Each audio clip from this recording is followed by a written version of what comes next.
Welcome to the Post 4 All Season Sports Show. I'm Drew Rubenstein, joined again by Dave Raese. And Dave, we're almost near the end of WVU's second full season in the Big 12 Conference, and kind of want to look at WVU's long-term life, where they are right now.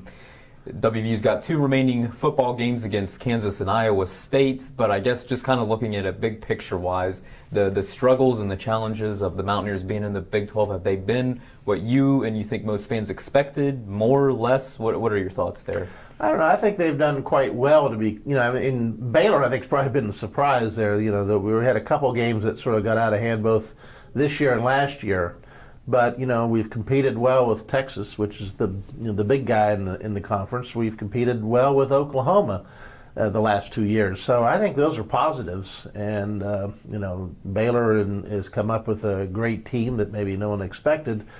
And Kansas State sort of maybe has their number. But I think when you can compete with Texas and Oklahoma, then you should be able to. And Oklahoma State this year, we knocked them off. So I think West Virginia's done a good job on that. I don't think they're above us a lot that way. I think that a couple good recruiting years, and that might get them right back up in there. Okay, well, let me ask you this way then, especially football-wise. WVU went into last season a lot of hype, finished 4-5 in the conference. They're 2-5 in the conference right now this year, so they've got losing records in conference play their first 2 years. Can WVU be a Big 12 title contender? Oh, I think, with Texas, we were with, our backup quarterback and went down to overtime with them. Oklahoma game was very close. So I don't think there's a big gap in talent or anything else. I think that West Virginia, can compete in the Big 12. They may not go undefeated. Not too many teams are in conferences these days, but I think they can compete in the Big 12. I think they've shown they can compete in the Big 12. So what are the things, if you don't think it's necessarily talent, what will it take to kind of get over the hump there? Because you mentioned they have played Texas close, they played Oklahoma close, they've played a lot of close games that they've ended up losing here, but what is it that maybe those programs have that WVU doesn't right now? Well, I'm sure that a lot of them have stability in not only in the players and stuff have been in the program, but also the coaching staffs. And obviously those teams have an edge in recruiting. I mean, they're going to recruit Texas, one of the best places in the country to recruit high school football, and they're going to have an inside edge. West Virginia is sort of out on the outpost, and we have to find players who either want to come a long distance to go to school here so they can go back and play at home, or we have to get players who don't mind not playing maybe around their hometowns, like when we recruit Florida in these places. So I think that's one dynamic that we're going to have to overcome. If we can get good players from the East or so that want to compete in the Big 12, then we'll do all right. But then we have to recruit against some teams that, like in the ACC, that say, hey, you can come here and your family can see you play, more than just at home games and things. So that's probably one of the big things they have to overcome is, to be able to recruit, well enough, to stay with the talent. I mean, right now I don't think we're that far behind.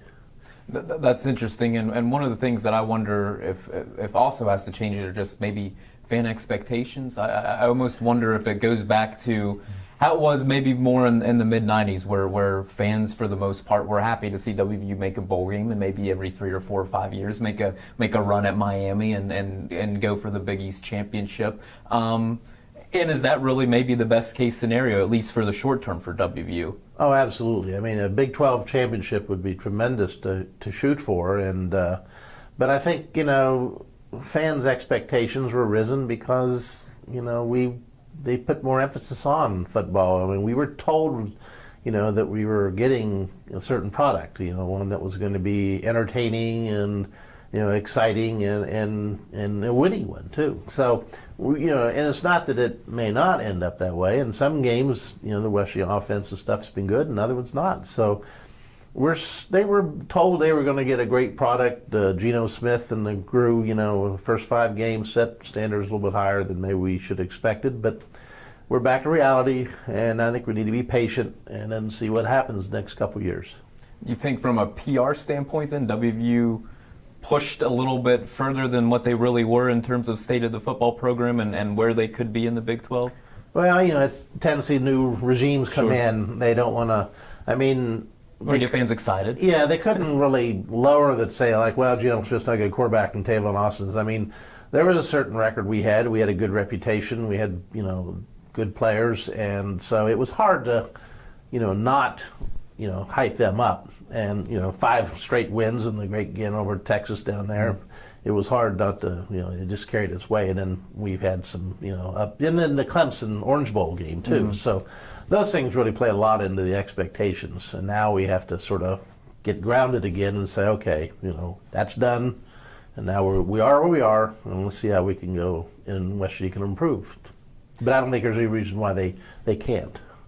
Last one from you. I don't know that I've ever met a coach or come across a coach who has ever been happy with the facilities that he has in place. He or she always seems to want more and more and more. But you're especially hearing Oliver Luck and Dana Holgorsen just throw out little bits of information about where WVU's facilities stack up to the rest of the Big 12. Do you buy into that? Is WVU far behind, and is that a necessity to be able to compete at the highest level? Well, I can't speak to that very well because I don't know what these other facilities are at the other schools and stuff. And again, I don't know if you want to get in the bidding war with Texas and Oklahoma State and these schools that have a deeper billfold than we do. I don't understand, one weight room over another, or how many practice fields you need.